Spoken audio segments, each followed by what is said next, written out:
f of x equals x plus b. For the linear function f, b is a constant. When x equals 0, f of x equals 30. What is the value of b? Now, when they say it is a constant, they mean it is a number, just a set number. They're not telling you what that number is, because what would be the point of this question if they told you, right? Right.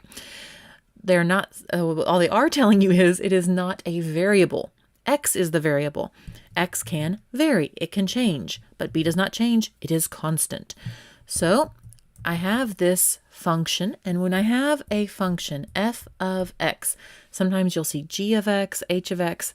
F of x is the most common. It's what you're most likely to see on an SAT problem.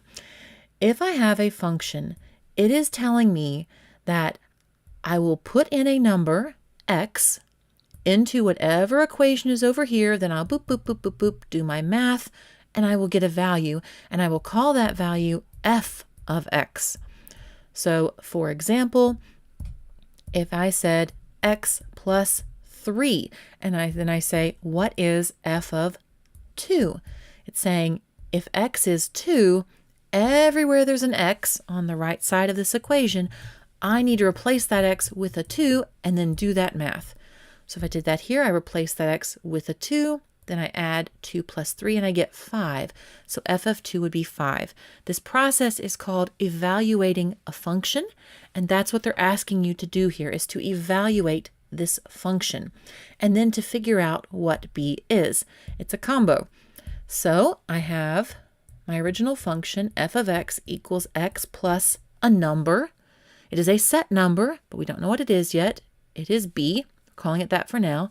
And it's saying when x is 0, when 0 is in here, and so I would plug 0 in everywhere else, and then I would do the math, then what does f of x get? What do I get after I do this math?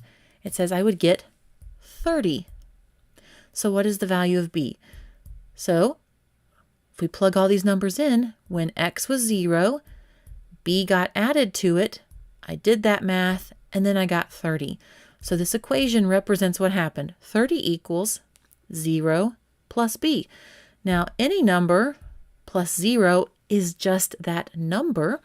So I can combine those together and just have 30 equals b, and I don't have to do any more math. There's my answer right there. I don't have to subtract anything from either side. I'm good.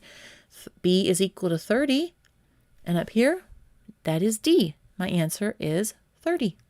Hey guys, head over to my new site, mathwithalyssa.com, to get your free, yes, free 10-video course of SAT tips and tricks. It covers things like how to make a study plan that's perfect for you, how to pace yourself during the test to get maximum points, and so much more. I'm super excited to get this out to you guys, and a lot more SAT prep help is coming for you in the weeks ahead. Again, that is mathwithalyssa.com, and if you liked the video you just watched, please let YouTube know. Comment, like, share, subscribe, you know the drill. Thank you so much for watching. Hope you have a great day. See you later. Bye.